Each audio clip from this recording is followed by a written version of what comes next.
आज का युग कंपटीशन का युग है। आपको पता है हर क्षेत्र में कंपटीशन है, हर बिजनेस में, हर मार्केट में कंपटीशन है। उसी तरह से आज इंश्योरेंस मार्केट में भी बहुत अधिक कंपटीशन है।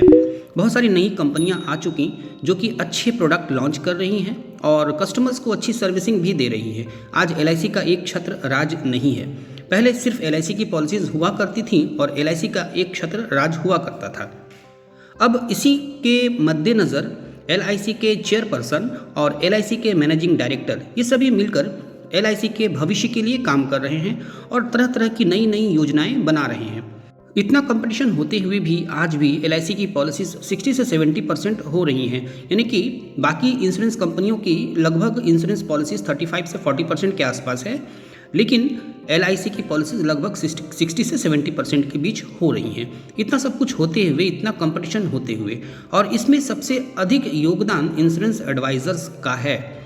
लेकिन अब आने वाले समय में जो एलआईसी के एडवाइज़र्स हैं उनको थोड़ा होशियार होना होगा, क्योंकि मार्केट चेंज हो रहा है, परिस्थितियाँ बदल रही हैं और अब सारे काम ऑनलाइन हो रहे हैं। एनबी, सर्विसिंग, क्लेम प्रोसेस ये सारे अब ऑनलाइन शुरू हो चुके हैं धीरे धीरे, और एलआईसी इस ओर बहुत तेज़ी से कदम बढ़ा रही है। और जनवरी 2024 से एलआईसी सारे काम ऑनलाइन करेगी और इसके लिए एक सुपर ऐप लॉन्च करने की तैयारी है, जो कि एसबीआई के योनो ऐप का समान ही होगी, जिससे सारे काम वो ऑनलाइन कर पाएंगे। एडवाइज़र्स हों, कस्टमर्स हों या दूसरे जो भी चैनल्स हैं, वो सारे काम ऑनलाइन कर पाएंगे। ऑनबोर्डिंग से लेकर क्लेम प्रोसेस तक ये सारे काम ऑनलाइन होंगे। और एलआईसी ने इसका नाम दिया है एलआईसी ट्रांसफॉर्मेशन 2.0, डिजिटल ट्रांसफॉर्मेशन 2.0 इसका नाम दिया गया है। यानी कि अब एलआईसी अपने सेकेंड फेज़ में, यानी कि डिजिटाइजेशन के सेकेंड फेज़ में प्रवेश कर चुकी है और जनवरी 2024 से इसमें और तेज़ी आएगी।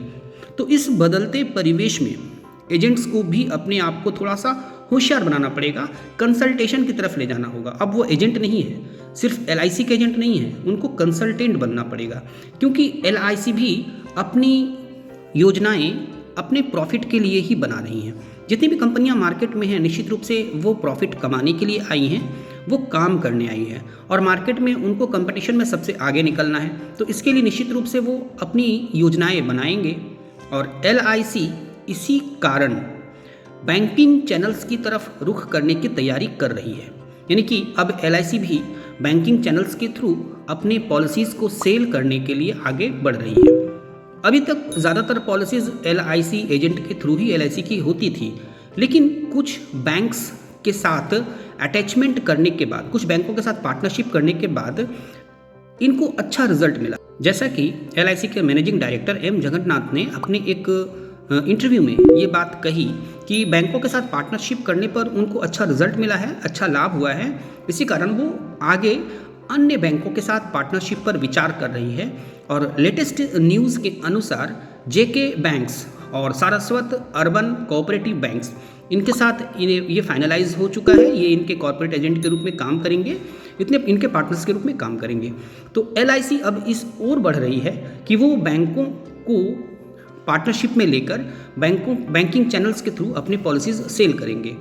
हाल ही की एक रिपोर्ट में, जैसा कि आप लोगों को बताया गया, पिछले भी कई वीडियो में मैंने बताया कि अभी जो भी नई बिजनेस हो रही है, न्यू बिजनेस हो रही है, जिनको आप एनबी कहते हैं, उनमें से 17% एनबी जो है वो बैंकिंग चैनल्स के थ्रू आ रही हैं। मैंने टोटल इंश्योरेंस पॉलिसीज़ की बात हो रही है, यहाँ केवल एलआईसी की बात नहीं हो रही। जितनी भी इंश्योरेंस पॉलिसीज़ हो रही हैं, चाहे वो आईसीआईसी की हो, एचडीएफसी की हो, एसबीआई लाइफ की हो, या मैक्स की हो, या दूसरे चैनल्स की हो, या दूसरे कंपनियों की हो, ये सारे जो न्यू बिज़नेस हैं, इनके द्वारा जो की जाने वाली न्यू बिज़नेस है, यहाँ इसमें एलआईसी भी शामिल है।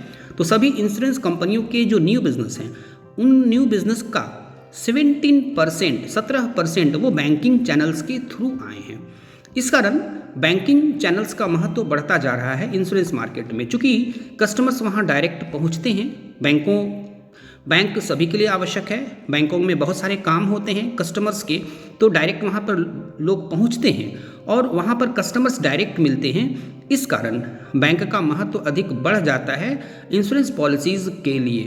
अब यहाँ पर इंश्योरेंस एडवाइज़र्स को नुकसान हो जाता है, क्योंकि इंश्योरेंस एडवाइज़र्स के पास कस्टमर्स डायरेक्ट नहीं पहुंचते। कुछ कस्टमर्स डायरेक्ट पहुंचते हैं, बहुत अच्छे एडवाइज़र्स हैं जिनको कस्टमर्स कॉल करके उनके पास इंश्योरेंस पॉलिसीज़ लेते हैं, लेकिन चूंकि बैंक डायरेक्ट कस्टमर्स से डील कर सकता है, वहाँ पे कस्टमर्स डायरेक्ट पहुँचते हैं, तो उनको ये सुविधा प्राप्त हो जाती है कि वो कस्टमर्स से कांटेक्ट कर लेते हैं, लेकिन इंश्योरेंस एडवाइज़र्स यहाँ पर पीछे रह जाते हैं, उनको यह सुविधा प्राप्त नहीं हो पाती है।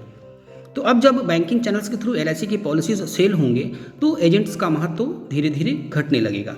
लेकिन इन परिस्थितियों के बीच भी यदि इंश्योरेंस एडवाइज़र्स, विशेषकर LIC के एडवाइज़र्स थोड़ा अपने आप को पॉजिटिव बनाएं, थोड़ा अपने आप में ट्रेनिंग लें, अपने आप को डिजिटाइज्ड बनाएं, नई नई योजनाएं बनाकर बदलते परिवेश के अनुकूल अपने आप को ढालने का प्रयास करें, तो इन बैंकिंग सेक्टर्स से भी वो आगे निकल जाएंगे।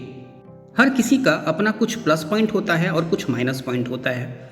बैंकिंग चैनल्स के थ्रू यदि कोई इंश्योरेंस पॉलिसीज़ लेता है तो वहाँ वो पॉलिसीज़ तो ले सकता है, लेकिन वो सर्विसिंग वहाँ वो प्राप्त नहीं कर सकता जो एक एजेंट उसको देगा। एक ट्रेंड, एक अच्छा एजेंट, एक अच्छा इंश्योरेंस एडवाइज़र जिस तरह की सर्विसिंग, क्लेम में सपोर्ट दे सकता है, वो बैंक नहीं दे सकता। बैंक केवल इंश्योरेंस पॉलिसीज़ कर सकता है।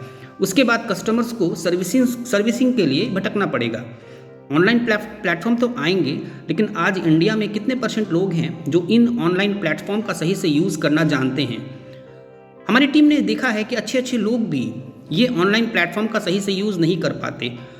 फाइनटेक गाइड की तरफ से जो सर्वे की गई उसमें यह पाया गया कि आज भी 70% जो इंश्योरेंस एडवाइज़र्स हैं वो आनंदा का सही से यूज़ करना नहीं जानते हैं।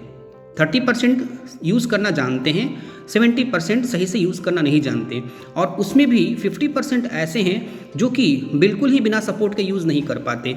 साथ ही जो SBI का योनो ऐप है, वो आज SBI लोगों को बुलाकर योनो को एक्टिवेट करवा रहा है, लेकिन फिर भी ज़्यादातर लोग उस योनो को यूज़ नहीं कर पाते।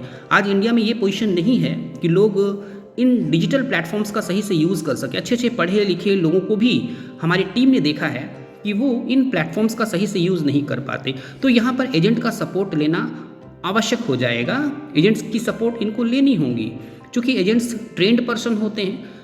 LIC की तरफ से इनको ट्रेनिंग दी जाती है, इंश्योरेंस कंपनियों की तरफ से इनको ट्रेनिंग दी जाती है। तो इंश्योरेंस एडवाइज़र्स का महत्व वैसा का वैसा ही रहेगा। कुछ पल के लिए, कुछ दिनों के लिए, कुछ वर्षों के लिए, कुछ महीनों के लिए हो सकता है कि कुछ असुविधाओं का सामना करना पड़े एजेंट्स को, लेकिन जब कस्टमर्स इस चीज़ को समझ जाएंगे, कस्टमर्स के दिमाग में ये बात आएगी कि हमें बिना इंश्योरेंस एडवाइज़र्स की सहायता के हम ये सारे काम ऑनलाइन नहीं कर पाएंगे, तो वो एजेंट्स की सहायता ज़रूर लेगा और यहाँ पर फिर इंश्योरेंस एडवाइज़र्स आगे निकलेंगे। लेकिन शर्त ये है कि जो LIC के एडवाइज़र्स हैं उनको अपने आप को डिजिटल बनाना होगा, उनको ट्रेनिंग लेनी होगी, उनको आगे निकलना होगा। पहले LIC एडवाइज़र्स के लिए कंपटीशन किसी और तरह का होता था, खुद के बीच कंपटीशन होती थी या फिर दूसरे प्राइवेट इंश्योरेंस कंपनियों के एडवाइज़र्स के साथ कंपटीशन होती थी। लेकिन आज कंपटीशन अलग तरह का है। आज बैंकिंग सेक्टर्स के साथ कंपटीशन है, कॉर्पोरेट एजेंट्स के साथ कंपटीशन है। तो इस कंपटीशन में इंडिविजुअल एजेंट्स को आगे निकलने के लिए कंप्लीट ट्रेनिंग की आवश्यकता है, नई नई योजनाएं, नई नई तकनीक सीखने की आवश्यकता है। यदि आप इन योजनाओं को नहीं बनाएंगे, नई तकनीक को नहीं सीखेंगे, तो आप पीछे रह जाएंगे। आज आपको आवश्यकता है कि LIC की तरफ से जो आपको प्लेटफॉर्म्स दिए गए हैं, आनंदा है, LIC का एजेंट ऐप है, इन सब का सही से यूज़ करना सीखें। आज आप में से कितनों को मालूम है कि आप LIC एजेंट ऐप के थ्रू पॉलिसी में सपोर्ट ले सकते हैं। उनमें NB सॉल्यूशंस डाला गया है, जहां से आप किस पॉलिसी में क्या रिक्वायरमेंट है देख सकते हैं, पॉलिसी डिस्पैच स्टेटस देख सकते हैं। साथ ही आनंदा के द्वारा जब आप पॉलिसी करेंगे तो आनंदा में कितने सम एश्योर्ड तक का पॉलिसी होगा, कितने प्रीमियम का पॉलिसी होगा, इस आप में से बहुत कम लोग जानते होंगे। तो इन सब चीज़ की ट्रेनिंग लें, सीखें और ऑनलाइन घर बैठकर इंडिया के किसी भी कोने से आप किसी भी कस्टमर का पॉलिसी कर सकते हैं, यदि आप ट्रेनिंग लेते हैं सही ढंग से। और यदि आप टेक्निकली अपने आप को फिट बनाते हैं, सही से ट्रेनिंग लेते हैं, तो इन बैंक्स से भी आप आगे निकलेंगे, क्योंकि आपके अंदर एक क्षमता होती है। आप इंडिविजुअली घर घर जाकर लोगों को सर्विसिंग दे सकते हैं और कस्टमर्स आपकी तरफ खुद ब खुद चलकर आएंगे, यदि आप अपने आप को उस लायक बनाते हैं। तो ट्रेनिंग लें। इस चैनल पर इस तरह के वीडियोज़ अपलोड किए जाते हैं जो आपको ट्रेनिंग देते हैं। आप इसके प्लेलिस्ट को फॉलो करें, इस चैनल के प्लेलिस्ट को फॉलो करें, वहाँ आपको बहुत इस तरह के वीडियोस मिल जाएंगे। अलग अलग सेगमेंट में वो वीडियोस हैं, आप उनको देखें, उनको फॉलो करें। यदि अभी तक आपने इस चैनल को सब्सक्राइब नहीं किया है तो ज़रूर कर लें, क्योंकि बदलते परिवेश के अनुकूल ढालने में यह चैनल आपकी भरपूर सहायता करेगा। साथ ही आप इस वीडियो को अपने फ्रेंड्स के बीच ज़रूर शेयर करें। यदि आप कुछ प्रश्न पूछना चाहते हो तो आप कमेंट कर सकते हैं, आपको आपके प्रश्नों का उत्तर अवश्य दिया जाएगा। Thank you and be happy, be positive and be progressive.